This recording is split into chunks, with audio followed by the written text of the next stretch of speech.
If you're coming to Washington, D.C. and you want to get around without looking like a clueless tourist, stick around because I'm going to give you 10 tips for getting around using the Metro.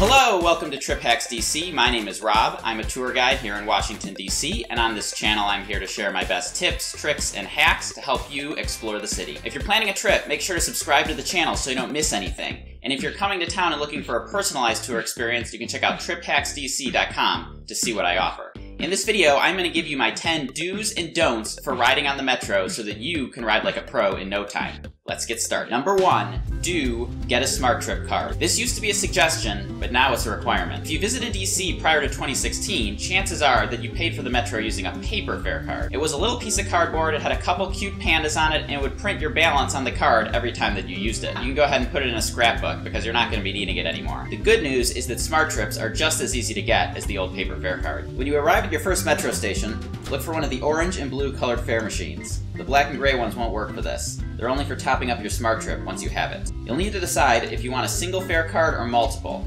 If you're traveling with a family, you'll need multiple cards because unlike in other cities, every person in the group needs their own Smartrip. Then you'll need to decide if you want to add money or buy a pass. For a typical tourist, I suggest adding the $8 default value and topping it up as you go. Unless you're going to be riding the Metro all the time, a pass probably won't be worth the money. You can pay using either cash or credit or debit card. Try to use exact change if you have it, because these machines only dispense coins as change, and that can kind of weigh you down.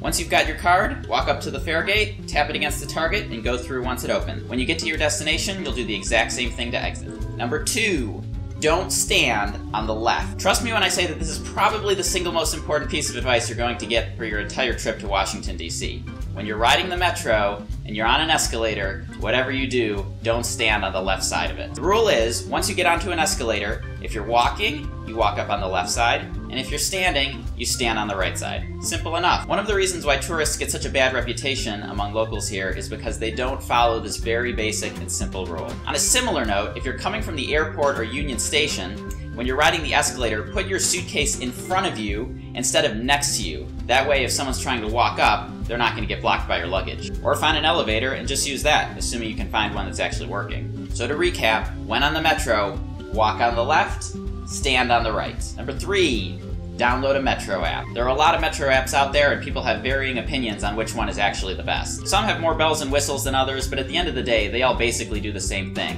which is tell you how long you have to wait for your train. And yes, there are electronic boards in every station that technically are supposed to give you this information, but they have this really annoying habit of scrolling through a bunch of announcements, stuff that you usually don't care about, when all you're really looking for is the amount of time until the next train. I find this pretty infuriating, honestly. My favorite Metro app right now is called Metro Hero. I'll leave a link to it down in the description. And I also have a video where I go through my 8 must-have smartphone apps for your trip. Regardless of which app you choose, just make sure you also download a JPEG of the Metro app to your phone. That way if you're in a tunnel or you have spotty service, you'll always be able to access a map, even when you're offline. Number 4, don't ride during rush hour. There are 2 main reasons to avoid riding during rush hour. First, it actually costs more money to ride Metro during rush hour than it does at any other time. That's because Metro fares are based on the distance that you travel and whether it's rush hour or not. For example, the trip that I take most often costs $2.15 during rush hour, but only $1.75 at any other time. And that's a pretty decent savings if you do it a lot. More importantly though, DC is a working city and people commute,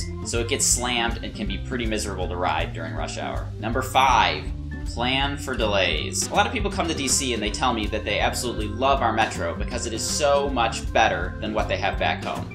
That hardly means that it's perfect though, and the truth is, in 2017, Metro is in pretty bad shape. I won't get into the details in this video, but I will say that some locals now consider Metro so unreliable that they either don't use it at all anymore or use it a lot less than they used to. So if you have tickets to an event, or dinner reservation, or a tour, just plan to arrive a few minutes before it's supposed to start. It's much better to arrive early than it is to be disappointed because Metro let you down. Number 6. Don't block or hold the doors. Other than standing on the left, this is one of the biggest offenses that anyone can make on the Metro. The important thing to know is that Metro train doors are not like elevator doors. You can't hold it open by putting your hand in there, and and if you do try to hold it open, the door is just going to close right on your arm. Metro operators usually try to get the doors closed a few times before they eventually give up and kick everybody off the train. And trust me, you don't want to be the one who inconvenienced hundreds or even possibly thousands of travelers. Number 7.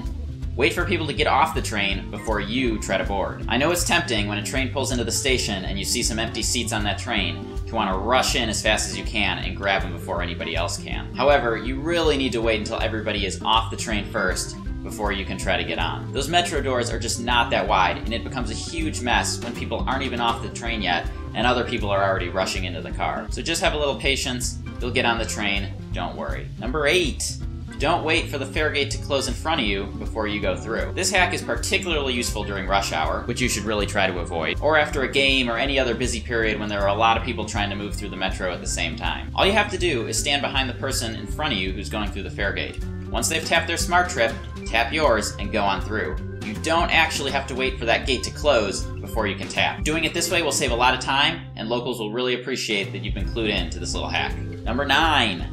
Avoid transfers and bad routes. Sometimes transfers are unavoidable, and that's okay. But a lot of times people actually make completely unnecessary transfers. A lot of this problem stems from the fact that the Metro map is not to scale, and some of the stations have names that are confusing and make you think you need to use one station when you should really use another. Here's an example. Say you want to ride the Metro from U Street to the Air and Space Museum. A lot of folks would look at the Metro map, ride the green line to LaFont Plaza, transfer to the orange, blue, and silver lines, then get off at the Smithsonian station and walk to the Air and Space Museum. This is a total rookie mistake. The walk from the Smithsonian station to the Air and Space Museum is actually twice as far as the walk from the LaFont Plaza station. Not to mention the time that you wasted making a transfer to a line and riding a train that you didn't have to. This is the reason why apps like Citymapper are so helpful. They do all the work for you, and you don't need to know all this information or figure out which station is actually closest to the destination where you're trying to go. If you want to know more, I talk a little bit about Citymapper in my must-have apps video. Number 10.